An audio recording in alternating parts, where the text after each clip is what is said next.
Hello, and welcome to The Kosh. I'm your host, Timber Smith, and The Kosh is a podcast that spotlights people who've had an association with Oshkosh or the surrounding Fox Valley area. Kosh listeners, how are you doing today? I know y'all are usually used to me doing things on a Saturday morning, but we're doing things a little bit different. This is the day after the holiday, and let me tell you, I'm dragging. You know why I'm dragging? Because people don't quit shooting fireworks. Why don't they quit shooting fireworks? Look, I'm all for fireworks. I like good fireworks like anybody else. I'm all for it. But you know what? There comes a time when you got to give a break to us older folk and to our pets and go on and shut it down. I'm just saying.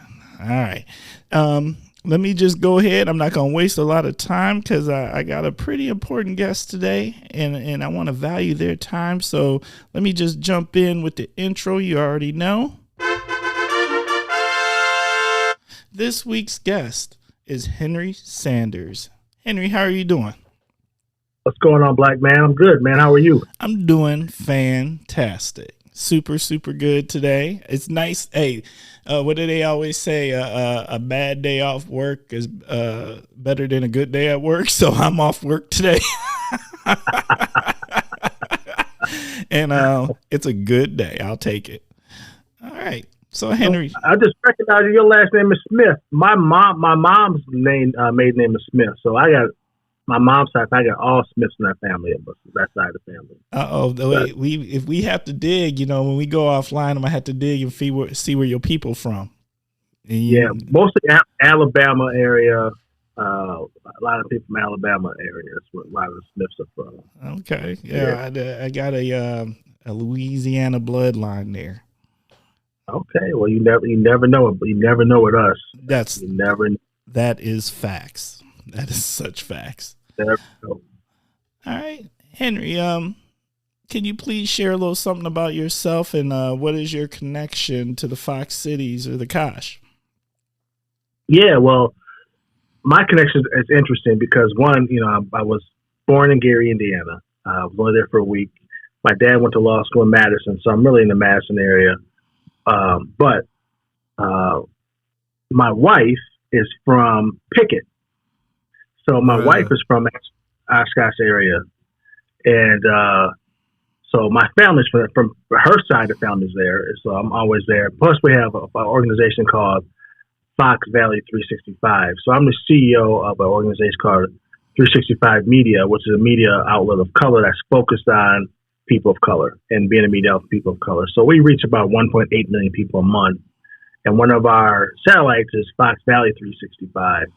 And so we're doing that. And I also have a for-profit side, which is called 365 Nation, which does D&I work and helps regions attract and retain people of color. So also doing some work up there with New North in that area. Ooh, so yes. I'm a John Oshkosh and all that stuff too. Yeah, I got a lot of people up there. All right. See, that's what I'm talking about. Now, you hit me with the 1.8 million. 1.8 million? That's the monthly contact? That's deep. Yeah, that's goes between 1.5 1.8 million a month. Yeah. So I guess that's pretty good. Hey, look, as a small market podcaster, it gave me chills. One day I will get there. But right now, you can always come on our platform. You can always come on. You can always come over with us. Hey, on the platform. Look. I'm not gonna say there is no in that. What I will say is, for right now, these Kosh listeners, I'm loyal to the game. I'm loyal to it. Yeah. Okay. All right. Hey. Okay. Well, let's jump into the first segment, and the first segment is what in the world is going on with.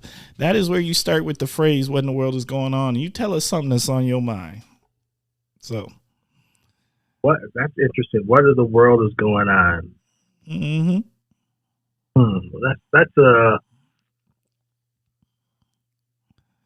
what in the world is going on with the Brooklyn Nets and Kevin Durant and Kyrie Irving? Bruh.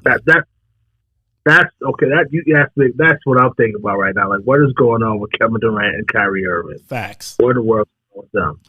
That's like I'm confused. I'm confused by the whole thing. And break it down. You know, break it down. What's confusing? Look. So look. I'm gonna get in trouble by this. Like I'm gonna get in trouble with this. But I'm not a Stephen A. Smith type of guy. But I love sports. Grew up playing sports my whole life. Competitive, everything.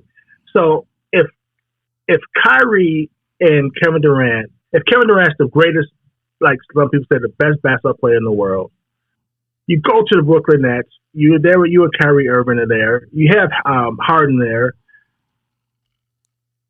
Kyrie makes all this drama. Fact. Kevin Durant's supposed to be the leader. So clearly he's not checking Kyrie. So Kyrie gets to do what he wants to do. Kyrie then signs back into a contract, and Kevin the next day says, I'm out? Like, that just makes no sense. I'm like, I'm confused by that.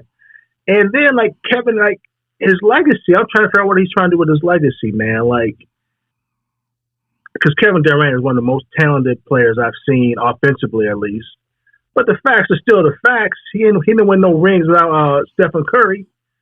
So, like, yeah, I'm trying. And Stephen beat him when he was in Oklahoma, right? He beat them and him in the rest. Like, so I'm trying to figure out what's his legacy play. If he wants to be known as one of the greatest, he has to build somewhere. So what's he going to do? Like, I'm confused by the play. So I'm just confused about what Kevin Durant's trying to do with his legacy, man. So that's. I'm with you on that one. Look, that whole Brooklyn Nets thing is a hot mess. It's a hot mess. I don't know what's going on with Brooklyn, but I tell you this, I bet you they regretting giving up all them number 1 draft picks and whatnot to build the super team. Like, because they I'd rather, right now, it seems the smart play is to build the legacy, longevity. You build your core unit, you keep your core unit, and you find you role players surrounding that. Basically Boston did that. That's what Boston had in play with their youngsters. You already know Golden State did that. That's what they have. And even if you look at the Bucks have the same scenario. That is, to me, building the super team for immediate gratification. That don't seem what that takes out of the equation. To me, is chemistry. You can't fabricate chemistry with talent. You just can't, just because you talented and you put a bunch of talented folks together, that don't always work. I agree with you 100%. And it's about culture too, right? So like you have to be like, I'm big on leadership and culture, and to have a thriving organization, even as private sector, whatever, you have to build a culture. You just can't thrive on talent. Talent can help you, but if you have the right culture, it can thrive. It's sustainable. But really, this really LeBron's fault, right? I mean, it's LeBron's fault when he went to Miami and all that stuff. So LeBron kind of changed the dynamic of doesn't matter it doesn't matter if you get a ring. It's not matter how you get the ring, it's just getting the ring, right? And so it's not how you just getting the ring. And so I think for some reason Durant tried to follow that, but clearly what you just said, I think, has always been historically the way you build a team and bottom up. Boston's doing it. Bucks are doing it. Phoenix is doing it, right? Obviously, Golden State's doing it. Like, LeBron's legacy, because of that, is going to be iffy. And, I think Kevin Durant's found the wrong blueprint, man. He just started build his own team. Right. But, some team would love to build around him. He is that person that you build an entire team around. Yeah, I think he's talented enough. I don't know if he's a leader. I think that's what's in question for me.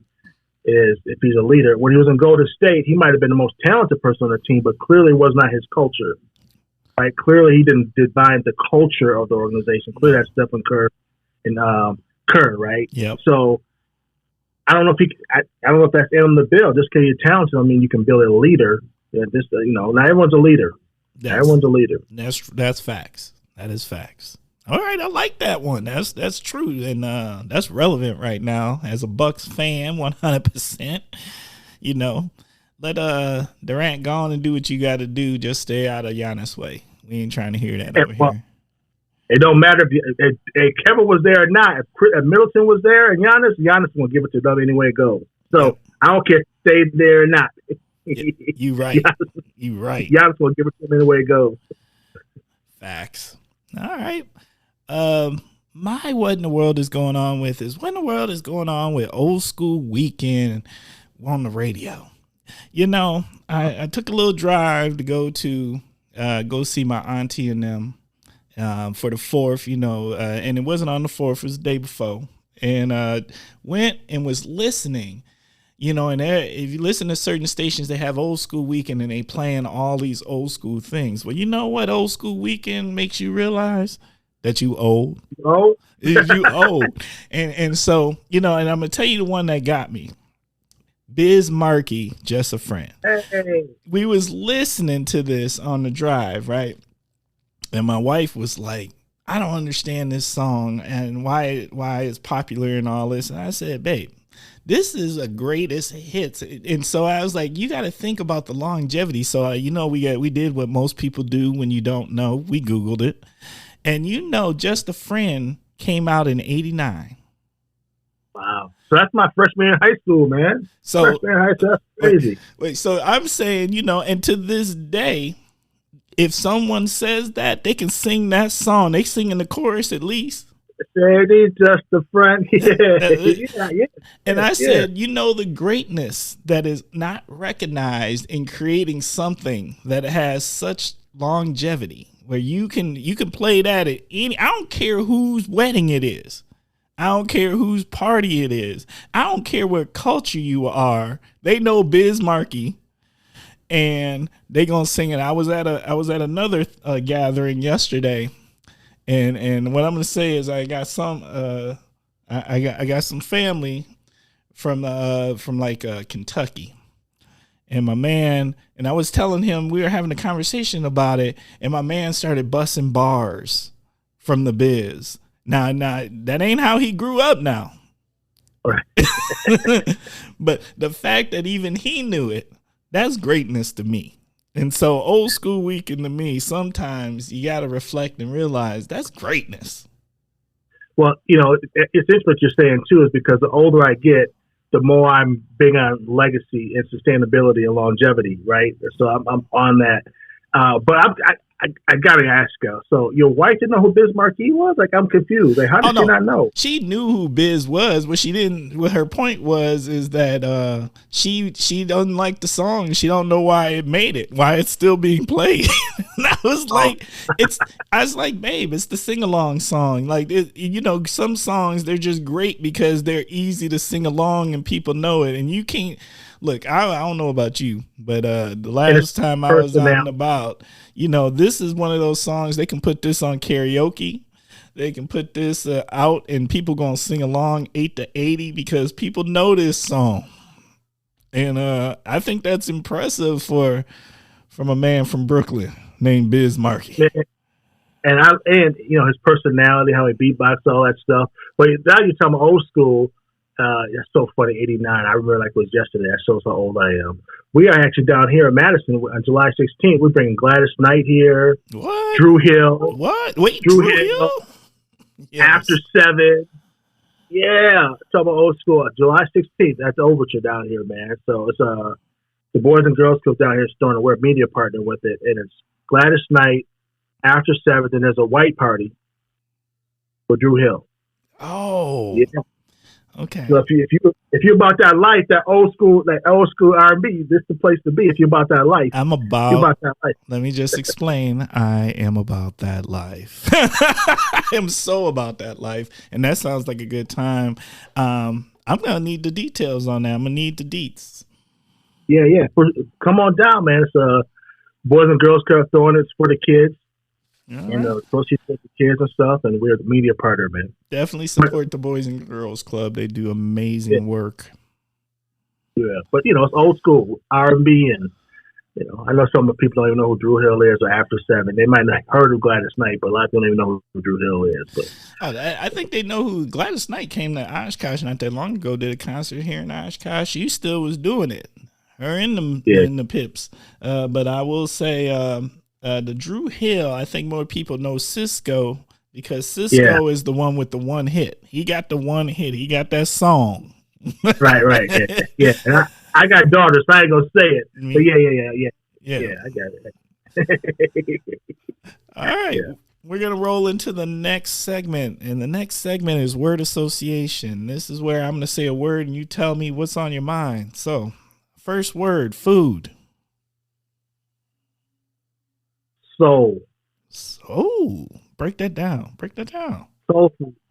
Soul food, because over was just the 4th of July, and I love my mama's cooking, and so over the holidays, that's when my mama throws down. That's when I get greens and fried chicken and her macaroni and cheese, sweet potato pie. That's when I get all that. You know what I'm saying? Only on holidays. So that's over the holidays I get that soul food from my mama, like stereotypical black soul food, which I love. Sweet tea, all that stuff. Oh yeah, on the holiday. Hey, let me just go on and give that the applause because I'm with you on that, and I got a chance to go, like I said, visit my auntie and them. They threw a nice little set, and I'm with you. And like it's nice to be able to really sink into some of that food that you grew up with and is familiar. Like what's coming. It tastes the same every time. Every time it's amazing. There is no fluke in that game. Right. Yeah. It's like every time, like I said, it's Michael Jordan out from 32 every day. Like it's always a hit. My mama's soul food. I love it. Actually, we are growing up. I don't know if this is kind of digressing here, but growing up, I only had sweet potato pie. I never had like what's the pie? Pumpkin pie. Pumpkin pie. Now, and I got to college, people were pumpkin pie. Brother, what is this stuff? Right? So I grew up on soul food, so yeah, I get it. Oh, me too. I grew up, in my house. I grew up on food. My dad is 100%. He the man. He knew how to handle it, and it was all amazing. Like there was no such thing as tough meat. Like everything got tenderized, everything got seasoned, everything there was shake and bake, there was fried pork chop. There was greatness in his cooking. Pop handled it. He didn't play. Like he wasn't just putting something on the table. He put love on the table. Oh, that's what's up. I love that. That you need to keep that. He put love on the table. That's a tagline, bro. That's a podcast right there. Put love on the table. Hey, maybe we need to talk about that. Maybe we need to find these black chefs across Wisconsin, and maybe that's what we call the podcast. Love on the table. Yeah. He put love on the table. I love that. That's what soul food is. That's what soul food is. The love on the table. I love it. I love it. All right, next, cocktail or beer? Man, I don't drink, so cocktail, I guess. Do we have a favorite beverage? Is there coffee, sodas? What do we get down with? Man, tea. I love tea. Tea. I'm a tea man. I know it sounds weird, but I love tea, man. My mama got me on tea ever since I was a young kid, so I love tea. Tea, man. Any type of tea, man. I love to death. I love me some tea. I drink tea every day.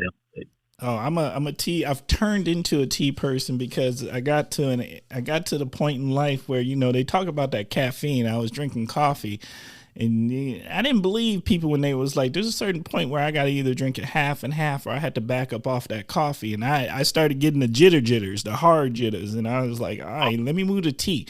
Tea caffeine is different. It hits the body different. Like you don't get the jitters from the tea caffeine. And it lasts a little longer. I think like coffee kind of like you hit the peak and you crash. To me, at least I crash on coffee. So, yeah, I'm feeling you on that. Streaming. Say it again. Streaming. Netflix. Okay, what are we watching right now? What you binging? Man, all right. Yeah, I would say Prime or Netflix.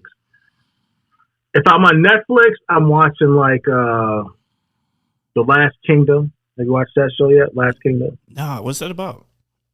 It's about basically these Vikings back in the day trying to take over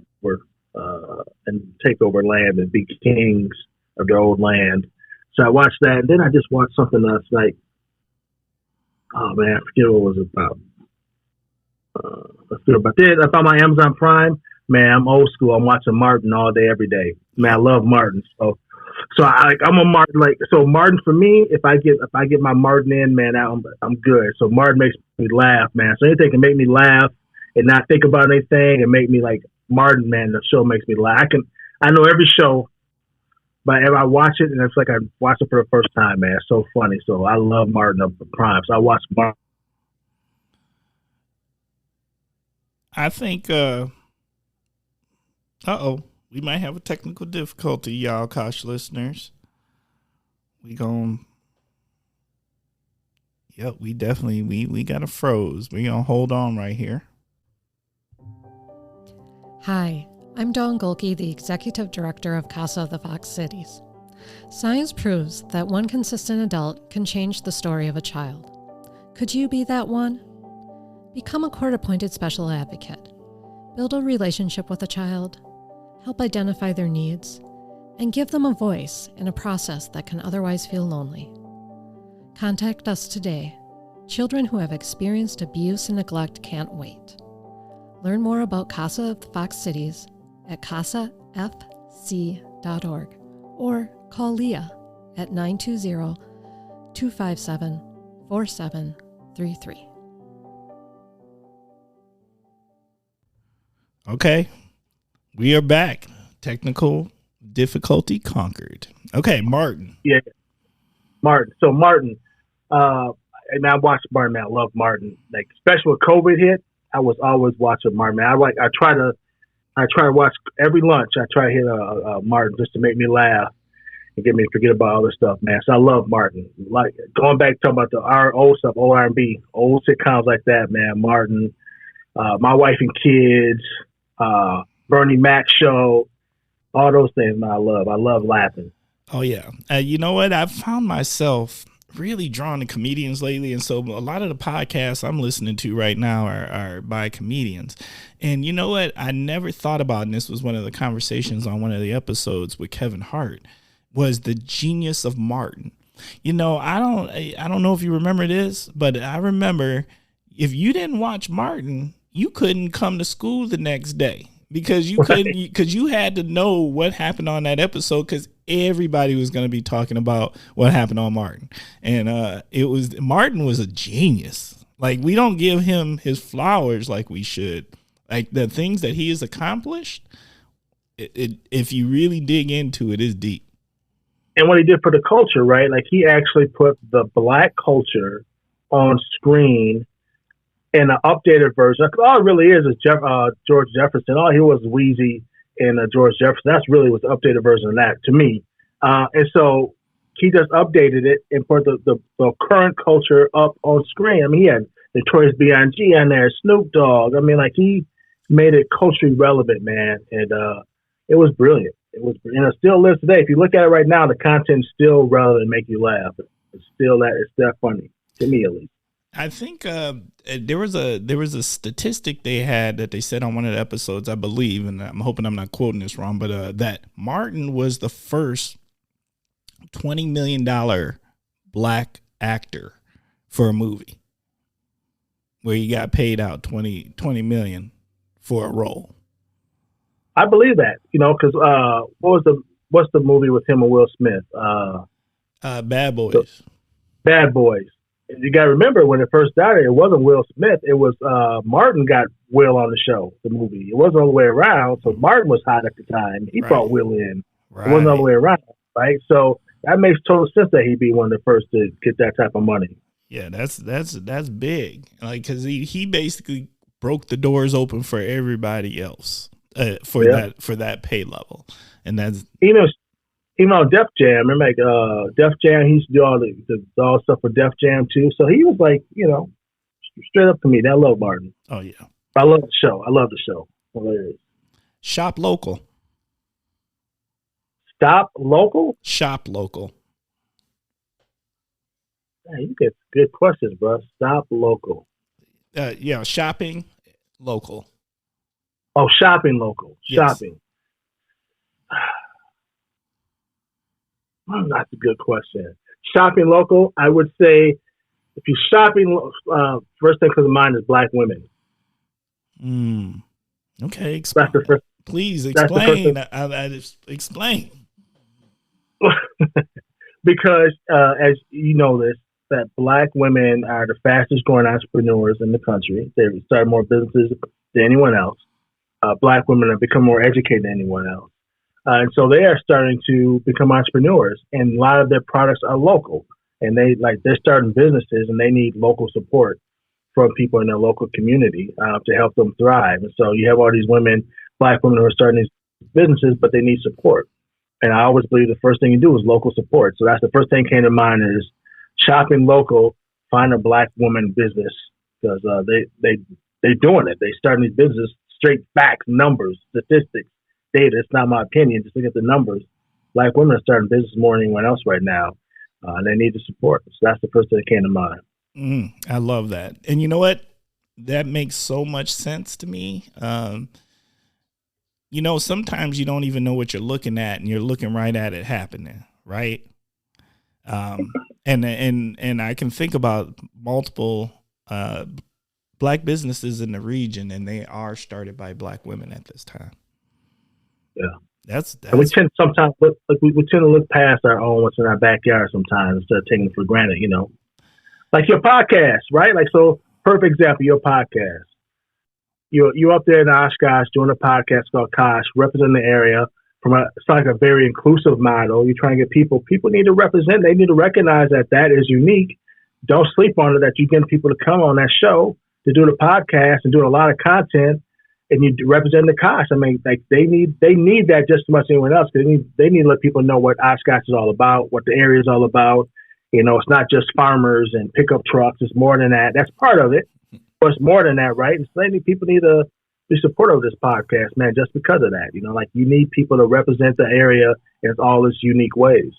Oh yeah, it definitely gives voice, and yeah, and you're right. If you aren't from the region, and being somebody who's from Milwaukee, what people, if you ain't been here, what people think we are. The stereotypes are real. Let me tell you, my family always thought like Oshkosh was like 3-4 hours away. They'd be like, "No, we ain't driving up there." So I'm sure you know what I'm talking about. Oh yeah, like you say, I still get people. We have Madison365. Like, why are there people of color up there? I'm like, what are y'all talking about? Right? Yeah. Oh yeah, a lot. And I always tell them I'm not talking one or two people. I'm talking families, professionals, businesses. Yeah. Like the region has changed. Now I've been here long enough to see change. So it's amazing, actually, when I think about it. Yeah, the change is dramatic, and from leadership all the way down from Green Bay down to Fond du Lac, there's a lot of growth in that area. So, yeah, big time. Okay, diversity. Man, yeah, some good questions here. Diversity, misunderstood. Misunderstood. Undervalued. But misunderstood is the first thing I would say. All right, give me. Let me dig in on that. What do you mean? What do you mean I'm misunderstood? Because I have thoughts, but I definitely want to hear your thoughts. I think when people hear diversity, they automatically think social justice. They automatically think it's the right thing to do. They also think it's people haven't earned to be at the table. All those things. I think all those things are wrong. I think diversity really should be seen as one, uniqueness in letting people be authentic. And I don't care if you're a white person or a white woman, transgender, Black, whatever it is. Diversity means letting people be their authentic selves. Every core American wants that, right? So if you talk to the person, the Trump area, what they really want is be authentic selves, right? They want gun rights and stuff. They want to be authentic selves, right? You talk to someone who's transgender, what they're really saying is want to be their authentic selves, right? So that's what diversity is at the core. But I'm saying misunderstood because I think a lot of people think it's the right thing to do. Yeah, it's the right thing to do, but from a business perspective or a society perspective, it's the best thing that's going to help you thrive. If you're a business, diversity equals innovation. This is fact. This is data. This is not my opinion. So the more diversity you have in your organization and you're letting them be their authentic selves, the more innovation you're going to have. The more innovation you're going to have, it means you're going to make more revenue you're going to have. It means more people you can reach for your product. So if I'm in a business and I want to make as much money as I can, it would behoove me to bring in diversity. People say, well, I don't really understand the Latino market. I don't understand the LGBTQ market. I don't understand. So how am I going to get that bag? How am I going to reach them? If I want my business model, I want to make as much money as I can. Well, you got to know the market. To do that, you got to have people who understand the market, right? Correct. And then if you want to thrive as a community and you want your kids and your community to thrive and be competitive and innovative, you got to have that diversity and inclusion if you want to survive as a community, right? So I think diversity is like misunderstood. It's put in too much of a political debate instead of actually factual make you thrive. So that's what I meant. I love that. My thing with diversity, I think, is there's too much people forget to include themselves. Right. They other diversity, like it's always those other people, instead of realizing, no, that means you too. No matter who you are included under the diversity umbrella. And I think the sooner we can get more people to realize, that means me too, then I think that will help move the needle from where it's currently at even further. 100%. 100% agree. Like you said, I'm from Madison, and people in Madison would think that what's up in Oshkosh is different, right? We said people in Oshkosh are different from us. Like, okay, but are they different? Okay, so you need that diversity, right? That means you need to diversify. That's all it is. I think people just complicate it. It's simple. Yeah. People are different than you, different experiences. Bring them to the table. All right. Last word for word association, media. Yin and yang. Break that down. It's good and bad. The media can be good because you can learn things that you don't know about. It can keep you informed. And access is power. Education is power. And so being informed and learning things can be a power. The bad thing is media is also a business. And so if you look at most media outlets today, they've learned that there's the salacious things that sell, and also talking to the niche community, right? So like even us, so I focus on people of color. I'm broad because I focus all people of color, but you have a niche, right? Fox News focuses on the conservative part of the community. MSNBC focuses on the progressive side of the community. And they're really just all echo chambers, right? So the danger of that is you can never be truly well informed because you're only hearing one perspective, right? Right. And so that's dangerous. And I think another the yang about media is a lot of times, if you just look at media, if you turn on a TV station, it's almost always negative. Almost always negative news that I have, especially on TV stations. Right. And then representation perspective, media, I would say, is they don't always tell people of color's perspective in true light or authentically, right? So it's always usually from an other lens to how they view us. And so that could change people's perspectives. I'll give you an example. There's a young girl down here, maybe 4 years ago, a girl named Janelle Lard, and she was young, 18 years old, got in trouble with the police at Easttown Mall. And she was, silly, young. So she spit at the officer. The officer was trying to get her arrested, take her out to the store. She spit at the officer. They slammed her. I mean, beat her up pretty well. And man, I'm telling you, the girl was 18. Like, I bet she wasn't 110 pounds. I mean, she was a tiny, tiny girl. And one of the media outlets put her up on the website with her in her jail, like her picture, like of getting booked in, like her mugshot. And I'm thinking, this is a baby. This girl's 18. This baby's 18. Made a mistake. Spit at officers. The officer really went overboard on it. But they hurt this girl. And so what we did was, okay, wait a minute. We did the same picture of her, but we put her in her prom dress. Same thing.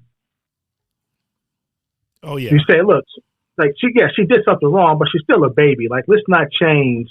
She's a baby. The girl's 18 years old. Like, she's a baby. So the media has a very powerful effect on society. Facts. And these young people, stuff like that. And I don't always know that we realize the power that the picture and perception play in the narrative. Right? So what that picture looks like matters. How they choose to show, whether it's somebody who is a victim of something, or whether they were the person that was participating in whatever the event was. Those pictures are powerful, and it helps to firm up the narrative that the media is trying to portray of the person. So I don't know. That always makes me a little. It gives me pause. And and that's why what you're saying. The pictures are powerful. That's why if you talk to most corporations have most of their money in marketing, right? They spend a lot of money in marketing. Why do you think people spend money in marketing and advertising?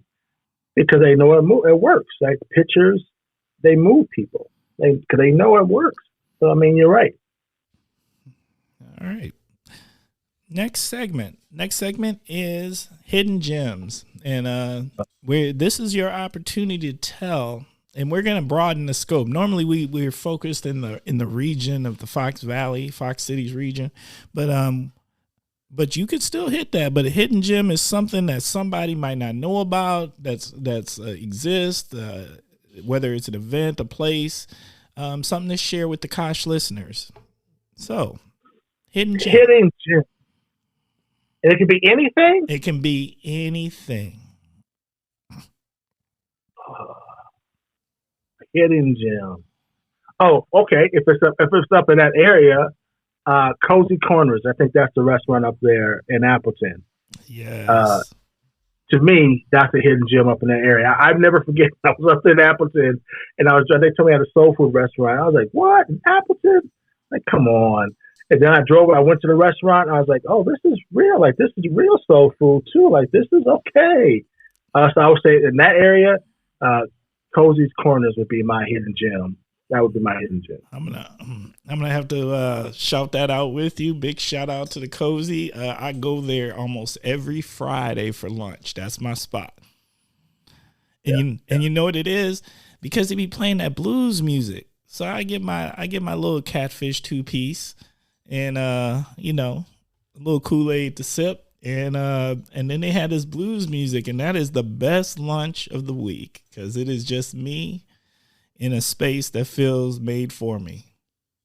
Yeah, right. You feel like it's home. Feels like it's home. Feel like it's home. And Appleton, who knew? Like, who knew? They opened another one. Really? They opened one in the mall. It's called the Cozy Express. Okay. So they expanded out. But next time you in the region, I'm gonna put you on because I got another spot for you. Okay. Yep. All right.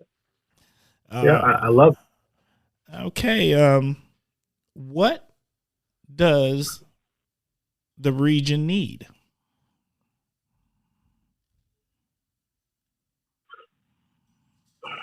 You asked some real good questions. Got me thinking. I would say your region needs a better narrative, and a better narrative of who they are as a region, Bruh. and a better narrative of especially who they are as a region one as a whole. Then I would say if you dig deeper, they definitely need a better narrative of who they are when it comes to people of color. I believe that region in the state has the most potential as a person of color. And let me tell you why. I know a lot of people listen to that's crazy, Henry. But one, it's safe. It's extremely safe in that area. Facts. Schools are good. Facts. You have more businesses up there really than Madison area. It's Milwaukee than that area as far as corporations and businesses. Because you have businesses that are flourishing, which means there's job opportunities. You have strong universities from Green Bay to Oshkosh, right? Your technical colleges. So you have a strong region. Yep. But no one's telling those stories. No one's telling that narrative. No one's letting people know that there's true opportunities up there. And then I would say to then dig a little bit deeper, I say then you have to start establishing more person of color driven organizations that could be the hub to be a catalyst for other growth up there. Like y'all don't have an urban league up there. Y'all have AHI with Sabrina and them, and you have like a Hmong part of the chamber and all that stuff. But you don't have like a true hub up there. What I think you need to help you spread the narrative of why people want to come up there. I think in the next part of the growth of the state, that's where the growth's going to be, because it checks all the boxes for people, what they're looking for.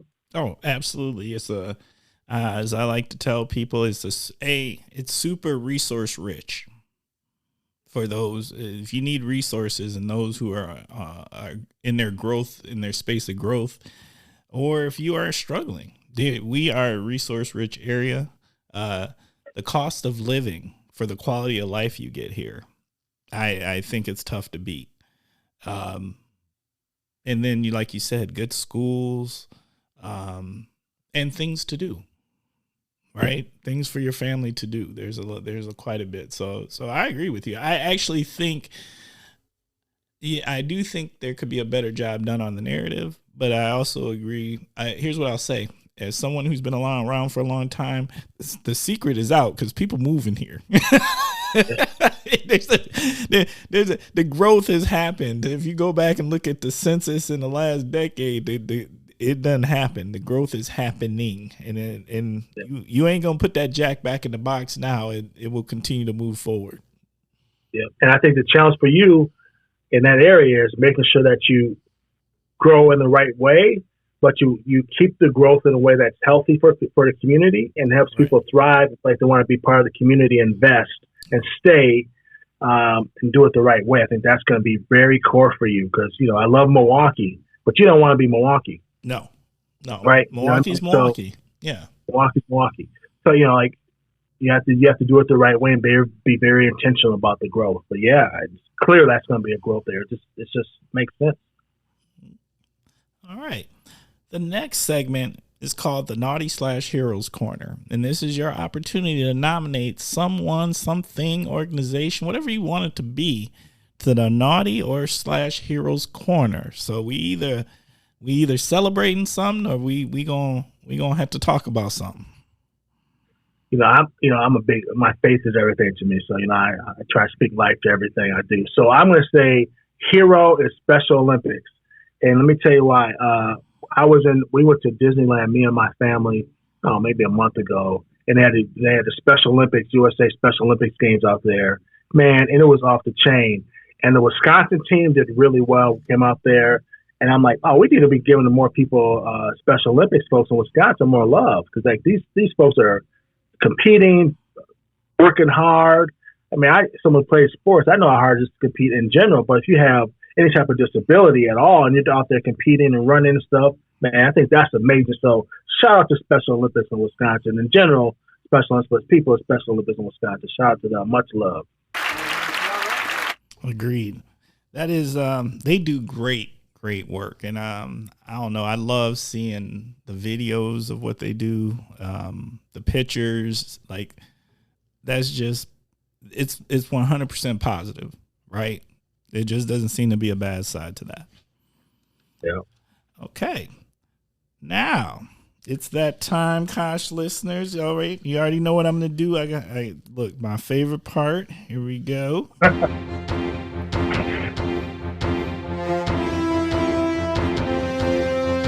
What is it? Your favorite part's what? Oh. See, there's a tone, there's a musical warm up before we jump into the topic of the week. And I'm going to have to play this for you on the side so you can hear it. Just Kosh listeners, because I'm always 100% transparent. Since we are doing things virtually, our guest actually can't hear any of the sound effects that I'm playing as we do the episode. So, okay, so topic of the week. This week's topic of the week is Madison365. All right. So, Henry, share, please. Tell us about this. How did this come about? And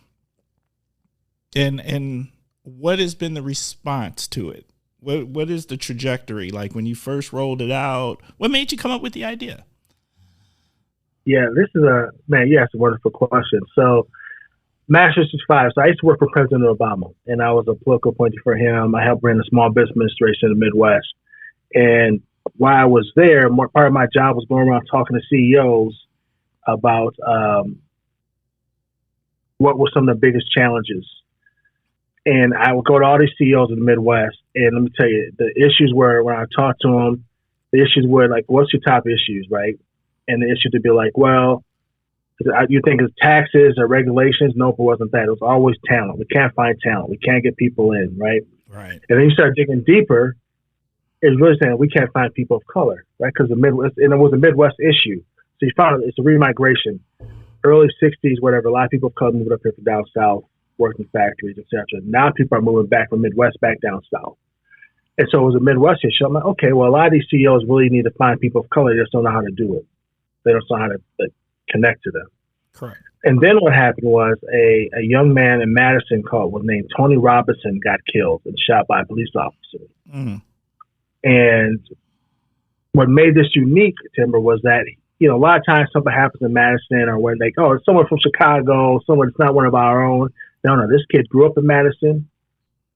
His mom went to high school. His dad went to high school in Madison. So he was a Madison kid. Grew up in everyone knew him or was connected to him. One degree of separation, right? So everyone knew him or his family somehow was around him. And he got shot by a police officer. And the community was just, how people were talking about was just awful, right? But also the communities of color felt like they were getting a voice. And so what happened was this true story. My mom's a real activist, man. Like my mom's like a true activist, she's on everything. Urban League, you name my mom's part of everything in Madison. And so she came home and they talking about all the stuff they were doing. I'm like, that's the wrong strategy. That's awful. No, you don't do that. Like that doesn't change anything. So my mom points in my face, says, son, do something or shut up.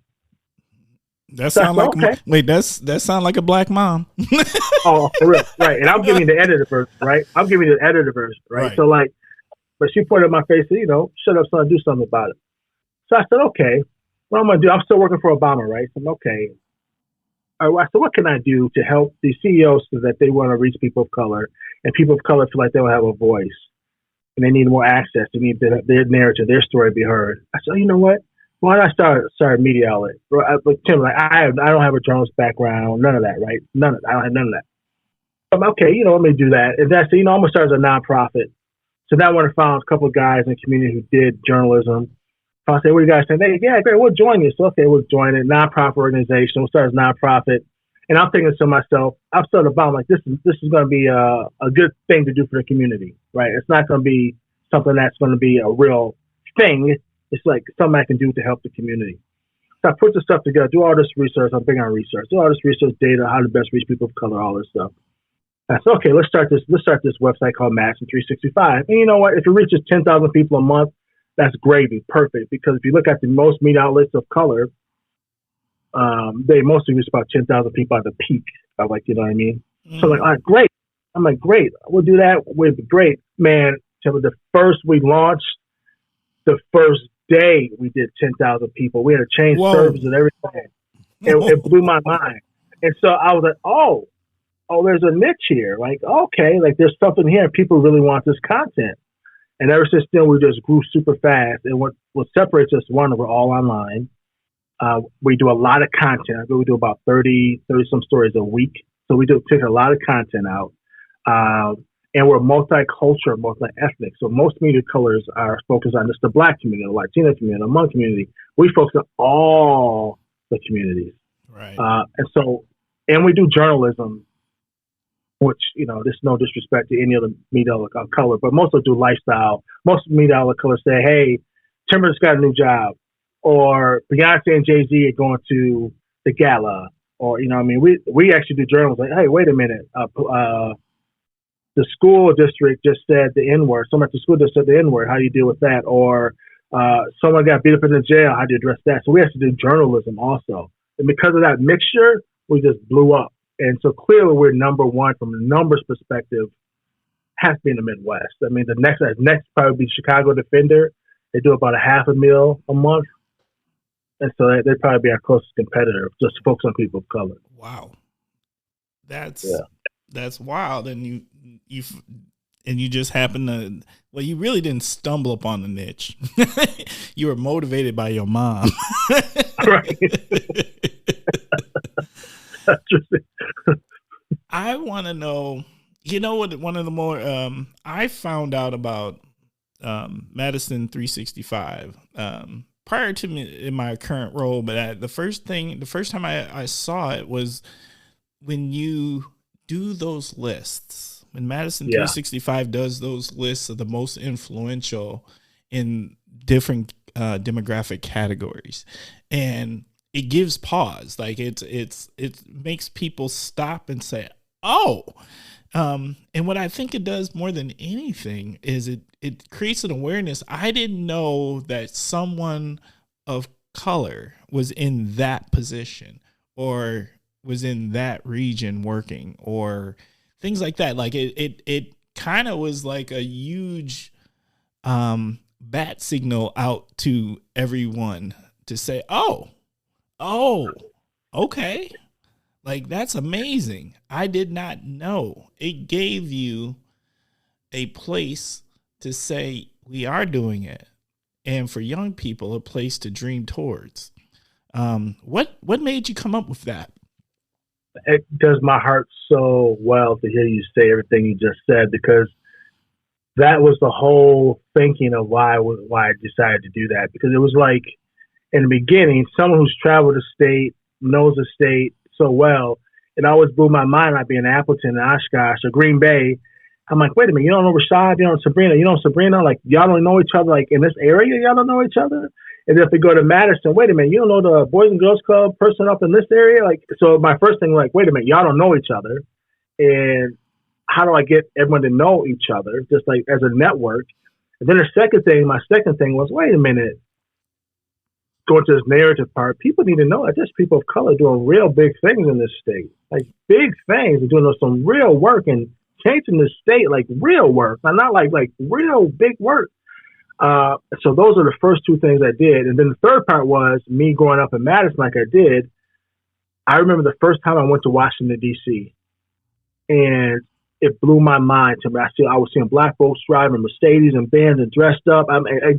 It changed. I was like, wow, what is this? Like, this is abnormal. Like, this doesn't feel normal to me. Wow. And it changed my perspective of what I thought. I'm like, oh, okay, we can get out here and get it done. Like, this is like, okay.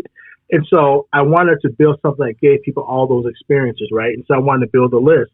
And the first time we started with just with the black influential list. And now we have 4 different. We have a Native American list. We have a Latino list, Asian list, which just came out last week. We have a black list.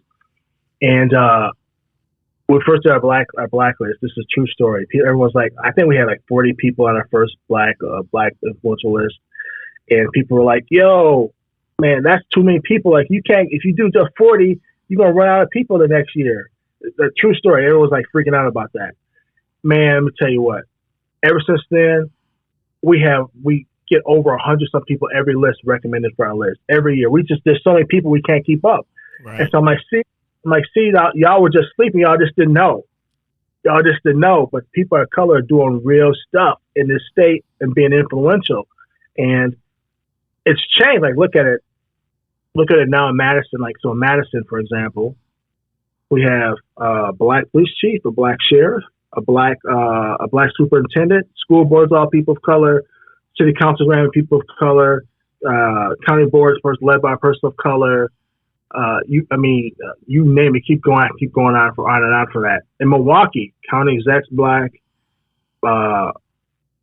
mayor is black, city council is black chair, county board is black. I mean, like, you just go on and on. You know, y'all got in Oshkosh, y'all had a Latino mayor, right? So you just start finding the executive digging in that, oh, people of color are doing real stuff in this state. Like, this is not a game.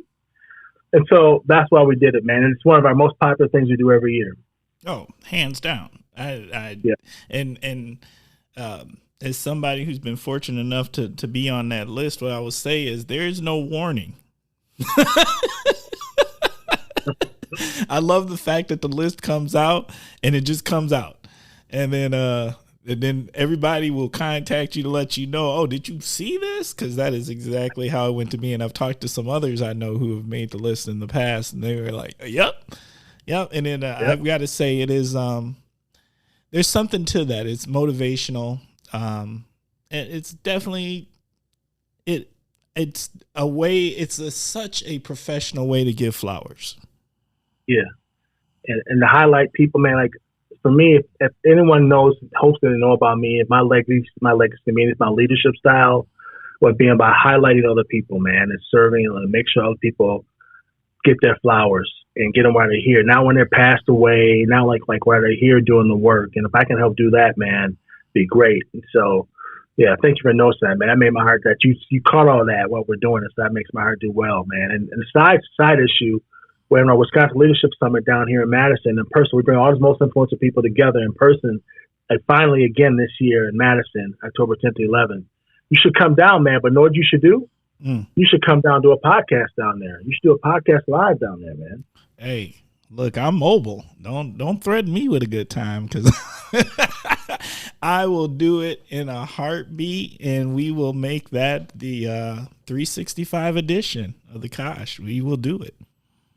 Yeah, there's going to be a lot of people from that area down here, man. So you just interview them and tell them about what's going on and tell them how they're liking it. Just grab them. You should come for real. Come on down, man. Let's talk about that and figure out how I can get a table set up, because I would be more than happy to do that. Actually, that sounds so fantastic in so many ways, because the thing that I always like to do is I want to share as many voices as possible, no matter who you are, where you come from. And if you listen to the Kosh, you know there's no agenda. I'm just truly trying to share these voices so we can all know who's in our community, and also the camaraderie and the build community through this. So. Yep. Man, so come on, man, for real. Like, well, I love it, man. You come on down, we'll get you a table. You can interview anyone, but there's definitely going to be people from that Fox Valley region coming down here, man, be here. So you can just be interviewing them. Yeah. Hey, all right. We're going to talk about that. That's going to be the next offline email that's hitting your way. And yeah. Oh, for real. I said this publicly. Oh, for real. I can make that happen. All right. So any additional things you would like to share about the Madison 365 journey? And what I would like is there anything for others out there who would like to do something similar? Do you have any words of wisdom for them? Any guidance? One, if you want to start a media outlet, anything, but for us, I think you have to be fearless, right? I think you have to be fearless, meaning you cannot waver on what you're trying to do and why you're doing it. When we first started Madison365, everyone told me, especially our peers, our white peers, all told me that it wouldn't work. Or, you might do 100,000 people a month, maybe at peak. Or you can't build a financial model around that. Or for-profit media outlets, like you can't have a non-profit media outlet because that goes against the culture. It doesn't work. And actually, the people said, I'm telling you true stories. The people actually said that to us. We're actually going to write a hit piece about how we did a nonprofit and how we were bad and awful for doing a nonprofit. Now 4 or 5 years later, now they're a nonprofit media outlet. Color facts, true story, true story. Really, true story, 100% true. Wow. So I would say you have to know why you're doing stuff and be intentional about it, and can't listen to naysayers. 1, 2, don't be afraid to build a product around people of color. And I think what you'll hear from people early on, from a business perspective, they will tell you, there's not enough people of color here. There's not whatever, blah, blah, blah. And it's a false argument, right? Yes. People of color spend money. So people of color spend money all day, every day. Give an example, rap, hip hop, right? 70% of people buy hip hop are white folks, right? So but the culture, the core is people of color, right? So people consume our culture. Okay. So our growth, when I say we're at 1.5 million, 1.8 million, tells you we have a lot of white people coming reading our stuff, right? But it's because we don't waver. We are authentically focused on our lane. We're focused on being authentic. And if you're someone who wants to come learn the culture, you come read our platform. So never waver from being a person of color or a business that's focused on people of color. Don't never waver from that being your market, because people of color do spend money. So I think that would be those couple of things. And then I would say, from a media perspective, when we first started, people were saying that you can't find journalists of color, and it was true. But since then, we've had like 63 freelancers or 63 writers of color come through our place, and New York people, everyone's hired them. Like State Journal, everyone's hired our writers coming through. But the difference was we were intentional about finding those writers. We weren't just getting from journalism schools, right? We're going to them and say, hey, look, if you want to make a change in your community, you want to make an impact in your community, and you have these talents and skills, right? Or do a video or whatever, and we'll promote it. We'll put you on, right? And you have to be a journalist, and that expanded the window for people, and we made them feel like they can be at home, be authentic. So we let these writers come, really get to grow, and now people are snatching from us. So that's what we want. So those are kind of the things I would say. Don't know why you're doing it, because you're going to have a lot of naysayers, but know why you're doing it. Don't be afraid to do something that's focused on people of color. Don't let someone tell you that business model can't work. That's false. And give you another story. When I was doing this media conference, when we first started, maybe our second year, and Gannett was there, and all the other media outlets were there. And someone from the crowd asked me, actually someone from another media outlet asked me, a white person, said, hey, Henry, how do you guys compete with us? And how do you guys expect to be around, and how do you compete with us when, you guys always focus on people of color? Like, that's not a long-term model. Like, how do you plan on being successful and staying around? What's your longevity plan? What's your business plan? And I said to them, well, interesting you're saying that. I said, well, demographics are shifting. I said, 20 years from now, 10 years from now, there's going to be more people of color than not. If you look at our high schools right now, there's the majority of people of color in the high schools. Facts. People of color spend money, right? So my question is that people of color are very brand loyal. This is fact. Like, look at the data backs up, very brand loyal. So the question for you, my friend, is how do you compete with us 10 years from now when we have all the demographics on our side?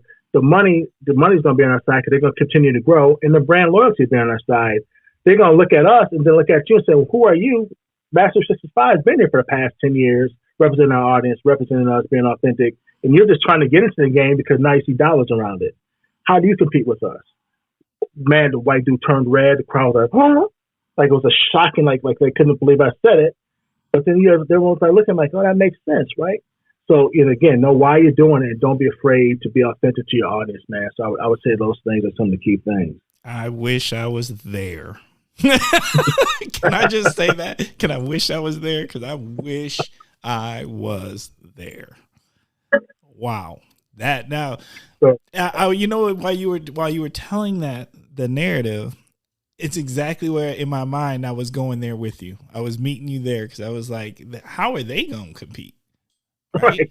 Like everything says to me that the trends are leading towards your business model, and they're in the place of non-change. They're stagnant. And Tim, here's the thing. And I can't make this stuff up. The media outlet, that person that said this, now if you look at their content, they're trying to be us. They're trying to do us. Like this is a different media outlet than the one who went nonprofit. These are two different media outlets. Right. Two different ones. So all these are true. I can't make this stuff up, man. This is all like true stories. You shook them. You shook them at their core. Yep. Because you spoke truth to power, and like you say, the data is there.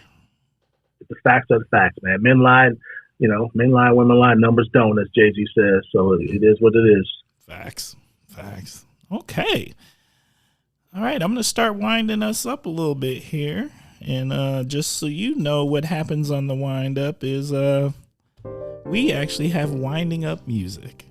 And this is where I start telling the Kosh listeners, thank you for tuning in. We appreciate you as always. And we are in a place of growth.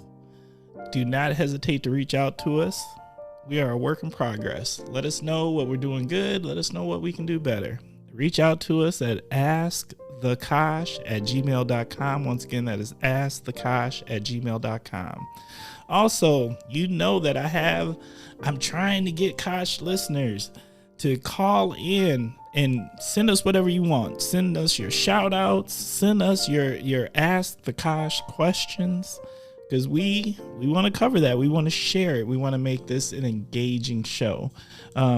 So that being said, that phone number is 920-385-9298. Once again, that is 920-385-9298. And lastly, hey, I'm going to keep telling y'all this because I truly believe this. The hottest gear for the farmers market this year is the Kosh gear. You know, we got hats, we got t-shirts. Holla at us, $20 a piece, XL through small. And if you want something bigger, holla at us and we can make that happen. So don't hesitate and just either email us or leave us a voicemail and we can get back to you on that. All right. So we took care of that. Now, you know what's next? Henry, let me just share with you what's next. It is my favorite part of the show, which is shout out time. Shout out time is your opportunity to shout out whoever you want to shout out for any reason you want to shout them out. Let's go. Okay. Well, you said to me, one person earning. No. Look, you can do 20 shout outs. Shout out time is shout out time. Okay. All right. So first of all, shout out to my man, Jesus. I'm a Jesus geek, Jesus nerd. So shout out to my man, Jesus. One, first of all. The second, shout out to my wife who holds me down and has been my partner in crime. I love you, baby. And shout out to my kids, Savannah, Talia, little Henry. Shout out to y'all. I love y'all. Shout out to the Madison365 fam. So we have a fam. People join us and members do special things for us. Shout out to the fam. Shout out to my man, Mr. Smith up there at the Kosh. Shout out to him. Shout out to my friend over there, Barb, at the New North Chamber, not the New North Economic Development Entity up there. Shout out to my girl, Sabrina Robbins at AHI up there. Shout out to Maya, UW Green Bay. So shout out to them, and I can continue with that. Shout out to everyone here in Madison who's listening and been with us forever. Just shout out to anyone out here trying to spread love and to serve others. I got you. I'm with you. Yes. Now that's what I'm talking about. That is shout out time. I only got a couple shout outs for myself. I'm gonna send out shout out to my auntie and them for inviting us for the 4th and for the food, family, fun, and love. Appreciate y'all. It is always a blessing to go spend that time with family when you don't get to see them all the time. So I definitely appreciate that. Shout out to the wife as always, because as she does, she allows me to do this in our house. All right. For Kosh listeners out there, just so you know, we have, since the daughter has moved out, we have a podcast studio now. So we are legitimately in our own space. So think about that. If you want to be on the Kosh, holla at us. And you know what? My last shout outs, I'm actually going to go give a shout out to the protesters. We got protesters out here who's trying to advocate for women's rights. And I'm with it. You know, get your message out there. Do what you got to do. I'm with it. But I also want y'all to be safe and do it the right way. I don't want actions to get in the way of your message. And I think that's super, super important. So, you know, let us that support you continue to support you and continue to get your message out there the right way so we can support you. All right. So we are in the very last part of the show, Henry, and that is this. You have a choice. You can do parting words of wisdom, or what would your self today tell your 12-year-old self? Or option C, both. All of the above. Which one would you like to do? You dropping these questions, bro. Man, these are good questions. I don't know, man. You want which one you want me to answer? I can answer both if you want. That's up to you. Hey, look, look. I just, you know what I want? I want the wisdom for myself and for the Kosh listeners. So whatever one is the jewel, whichever one is the jewel, or if they both jewels, or maybe they're together. Maybe they're together. Yeah, that's good. I'll try to do both for you, man. I think one for wisdom, I would tell you that learn how to love yourself, because hurt people, and you can hurt yourself. And loving yourself means it gives you the capacity to love others. And so love yourself. Learn how to love yourself in a real authentic way, because loving people do loving things. Hateful people do hateful things. And so love yourself. I say learn how to love yourself, because that will give you the capacity to love others, with leading, forgiving others, and etc. So I would say learn how to love yourself. That'd be the one thing I would say. Now, what I would tell my younger self, my 12-year-old self, I think about this often, like go back in time and like if I could talk to my younger self about what I do, I would say every action has a reaction, meaning you live by the sword, die by the sword. How you treat people, it might not impact you at that time, but it will come back sometime or other of how you treat people. It might not come directly back from that person, but those behaviors that you learn will come back and bite you in the butt if you're not treating people the right way. And so that would be part of the wisdom. And I would say also that hard work really does pay off if you focus and be diligent. And to be focused, sometimes you have to learn how to say no. Sometimes you have to say no. Yeah, those are probably the first two things I would tell myself, like, my younger self. And then, keep the faith. Keep the faith. I love it. Okay. So what'd you think? We wrapping it up. This is it. Look, the questions are great questions, bro. I love the themes you have in here, man. I love the dialogue. It makes the content go fast when people are feeling like it's going slow. It's a real conversation, man. So I love it, man. I hope you continue to do this, bro. I think it's needed up there, man. And I hope you continue to do it. I wish you nothing but success for this. Let us know how we can be supportive. Thank you. The Kosh.